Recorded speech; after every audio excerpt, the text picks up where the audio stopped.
Hi, I'm Emily Harris. I am the supervisor of the pest control department. And My name is Dylan Bazzini, and I'm the second shift pest control technician. So the Pest Control Apprenticeship is the latest and newest apprenticeship, and you'll be hearing more details from Emily and Dylan in just a moment. But this gives you a sense of what we are aiming to do through this apprenticeship. There is a need within the pest control team. There's an interest across the university's workforce. And so bringing those together through this formal opportunity that provides lots of guidance and instruction has been found to be really successful. And so we're excited to partner with the pest control team because we know it will help the candidate be successful in this role. We'll be going over this in more detail with Emily, but this gives you a sense of how this apprenticeship will work. Coming here is the first step, getting this information. Maybe you've already completed the application online. If not, it is open and available to you. Once the application is received, there's a committee formed of 50% union membership, 50% management to review the strongest applications. Then we invite candidates to participate in a screening process, a math assessment, a math test, a physical, mechanical aptitude, climbing a ladder, doing different activities that are very particular to the pest control process.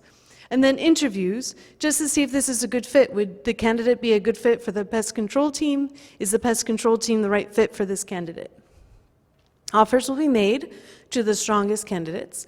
Those who are not necessarily selected to be a finalist are still within the PWE community, and we'll keep in touch with other apprenticeships and other offerings going forward. That's why that form is going to be so helpful. We want to know what you're interested in. We want to see everybody succeed in their workplace and in their professional lives, and also personal lives. So this is not one and done. This is an ongoing conversation with all of our applicants. Okay. If there are no questions specifically about PWE, I will pass this over to Emily. so, hi again, I'm Emily. The pest control department is a small team. We've got 3 people right now. Myself and Juan work on first shift, and Dylan works on second shift. The eventual shift that the apprentice will fill is 6 p.m. to 2 a.m. So it's not really a traditional third shift, and it'll overlap a little bit with second shift. So a little bit about how we do things in pest control. We follow an integrated pest management model, which means that spraying things isn't the first thing we do. IPM tries to use the least amount of product for economical reasons, for one thing, but also for safety for people and the environment. When we're told there's a problem, the first thing we do is monitor. We inspect to see what we're dealing with. And then we look at if there are preventive practices that we could be doing. If the problem is that there are flies coming into a room, we look at the windows and the doors and see if they seal properly. And then mechanical controls is the next step. That includes mouse traps, sticky monitors for insects. And finally, the last thing we would do is use pesticides responsibly. All of the products that we use on campus are not restricted use, they're general use, so they're the least toxic types of pesticides you can use. So common pests on campus, you've probably seen some of these around. There's a lot of American roaches. We see a lot of the German cockroaches in dining halls. Bats, mice, squirrels, wasp nests. Equipment we use, we will use monitors, traps like this one, or snap traps like that. This is a sprayer. This is a duster. We will use a fogger or an aerosol generator. And when we use things like that, we will use PPE. So you'll have to get fit tested for a respirator. This is a bee pole for using an aerosol from far away, a net. Some of the products that we use a lot of different formulations. So there's dusts, there's gel baits, there's aerosols, fogging concentrates. There's a lot of different things that we use, and you have to read the labels and know how to use them properly. It's up to the individual applicator to read the label and follow it, to be following the law. So this was from this morning. Me and Juan needed to deal with a problem in Moral 3 in a mech room, and there's a steam leak back here, so a pipe fitter needed to get in there to work, but there were just tons of American roaches back there. They were all in this drain, and they were just kind of hanging out back in this corner. And so we needed to get in there and deal with it. So I just wanted to show the kinds of spaces you may be in. They're dirty, they're dark, there's lots of roaches. It's gross. So you have to be able to handle that. And then a little bit more about the apprenticeship. So you will start the apprenticeship at grade 11, and you will spend about a year, we're expecting it to be a year, learning.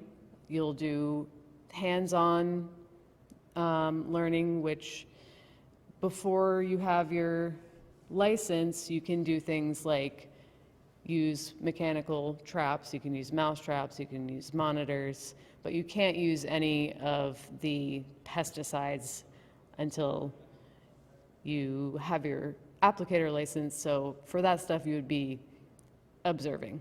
During that year, you'll have time to study for the applicator license during work hours.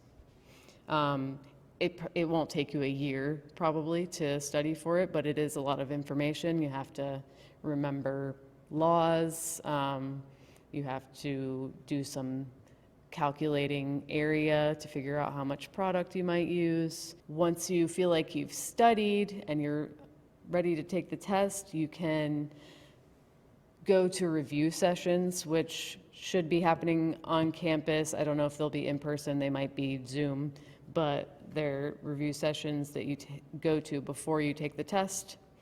And then once you pass the test, you'll continue to work as an apprentice until that year is over, until we feel like you've learned the basics that we need you to know before you go out on your own.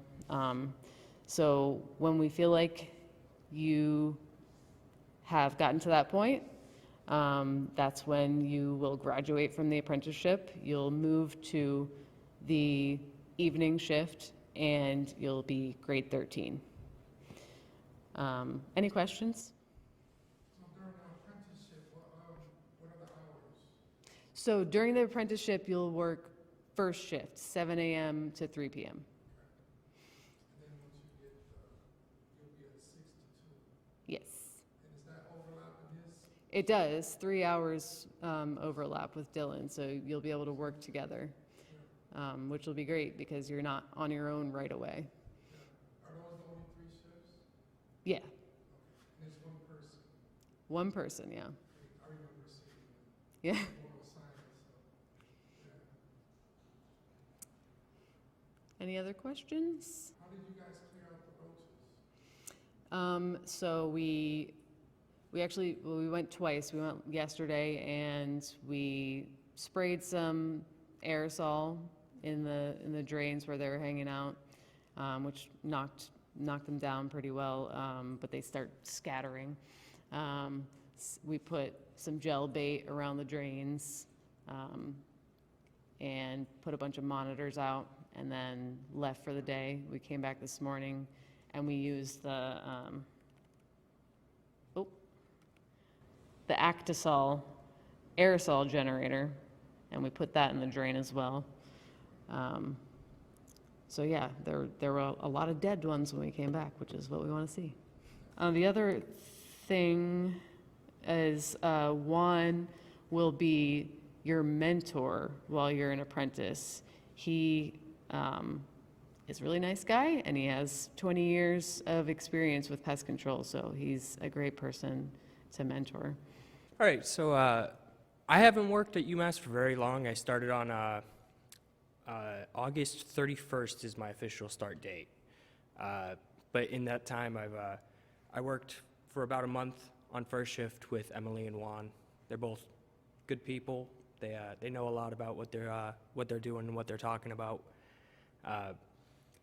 Basically, the rundown of what you'll be dealing with here on campus is during the hot months, there's going to be a lot of wasps, probably a lot of squirrels, chipmunks, squirrels and chipmunks mostly during the fall. Here, when it's cold, we have a lot of mice. I deal with the dining commons mostly. I go into 3 of them a night, and then I alternate which 3. Just checking all the mouse traps that I've laid out, making sure there's no new holes popping up, packing any holes that I find with copper mesh to prevent mice from crawling into places we don't want them. It's not really, pest control really isn't rocket science. It's all really just read your labels, understand what you're doing, and how particularly rodents are going to want to think and act, because they're not particularly smart, but they do have a lot of free time. So you have to get down on their level and think, especially with those mice. How do you get rid of the mice? Where do you put the mice out you catch them? After we catch them, typically we'll be using like have-a-heart traps, like the clear boxes. Yeah, the metal ones. So if they're alive, we'll just like toss them out behind our office in kind of a wooded area. If they're dead, they typically go in the same spot, really. Mostly I find them dead just because there's a lot of traps everywhere, and Is it because you can't get to them in time? yeah, we can't really get to them all in time because there's like I think the dining common with the most traps in it right now is the Lincoln Campus Center, and I have maybe 14 traps in just between the first and second floor. So I go there every other night, but we can't always get to them, and just to like grab them and toss them while they're alive. So you will be dealing with like a lot of dirty mouse traps. Like they smell pretty bad sometimes. They're called have-a-heart traps, but I found like corpses that have like no flesh on them. Like you have to dig out skulls and bones sometimes. A big part of my job is picking up all those mouse traps and then washing them at the end of the night so that Emily and Juan can place out more across campus in the morning. So you really have to not be worried about getting your hands dirty, and like getting on the ground is a big thing for me. Like going into those dining commons, I'm always falling onto my knees, prostrating, trying to dig under prep tables and stuff, or shelves to get all those mouse traps. And you're gonna have to do that a lot to like look for roaches or try to like chase a chipmunk around or something. It all just depends. You have to be willing to work hard and get dirty in your work clothes. So as Dylan mentioned, he takes care of the mouse traps in all the DCs and the campus center. The apprentices' eventual focus, once they're in their final position, will be dealing with the German roaches in the dining halls. So we need someone that can do the treatments in the dining halls when they're closed and custodial has done their work. So this position is super important so that we can control those roaches. So I should also mention that for the license exam, you can get reasonable accommodations if that applies to you, that you can get accommodations for a disability. And the exam is only offered in English, so that's an important thing to know. Is the school for the exam on campus? The exam is actually done online. Oh, it's online. Yeah. So there's no school, no classes that you have to take? So when you're studying, it's almost all individual study. But you can go to those review sessions before you take the exam. The other thing is, once you have your license, you have to take continuing education credits. There's a certain number that you have to have every 3 years. So they're going to be like workshops, classes that you have to go to get your continuing education credits to keep your license. And those are all online, or? So there's a variety of ways you can do that. There's Zoom ones, there's just online ones. So there's lots of different ways to figure out how to get those. And those credits should be paid for by the university. You'll have to pay for your license every year. It's $100 to renew it every year, but the CEUs, the university will pay for. Yeah, so as you know, most of the apprenticeship programs do have an educational component, right? Like in this case, you're studying on your own to prepare for the pesticide applicator license. I think it'll be great to know if you remember your experiences, if you can share some of the strategies or things to think about or consider when you are preparing for the exam that you could share with the group. Well, I mean, it's a lot of material, so yeah, I don't know. You just have to set aside time for, I would say I studied for a couple months before I took the test. Is that a lot of reading of like the chemicals instructions and stuff like that? Like just figuring out all the chemicals that you're working with? It's not specific about chemicals. They talk about IPM, they talk about the laws, the state and federal laws. You have to remember those. Dylan, you probably know more than I do. Recently. Yeah. I think they downsized it quite a bit. Oh, really? So I took the core license exam 2 years ago now to work for a commercial pest control company, and they paid me for studying for about 3 weeks before I had to take the exam, and I believe it was about 150 questions, and you had to get like 130 of them right.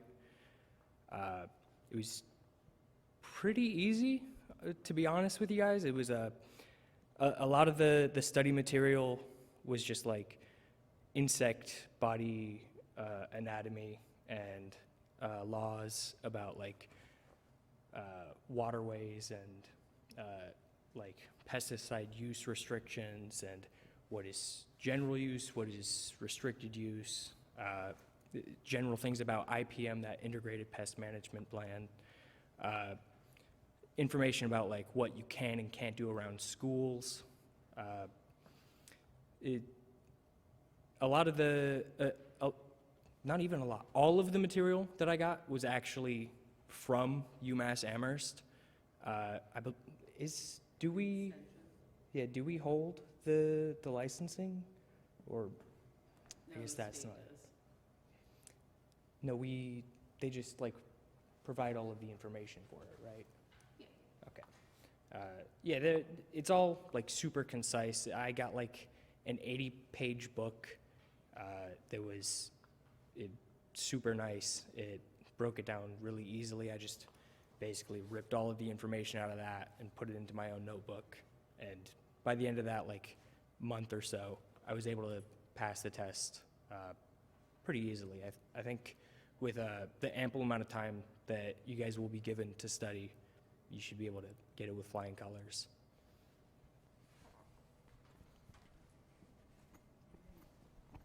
Yeah, as Emily said, there are prep workshops and sessions that UMass Extension here on campus coordinates, so you will be able to take those prep workshops. I think Natalia Clifton is the person who's responsible for them, so if you move on as an apprentice, I think there are lots of supports, right, for you to be successful in terms of preparing to take that licensing exam. So. And actually, the pest control apprenticeship is unique in that it is the only apprenticeship where you can actually study during your work time. Most of them are, people are having to take classes during the evenings after the work day. So I think this is a pretty good gig, if I may say so, in terms of providing support for apprentices to prepare for the exam. And the shift is Monday through Friday, right? Yeah, And right. there's nobody on the weekends? So we take turns with on-call for weekends during the semester. So if it's a break, then we don't have on-call. Thank you for coming.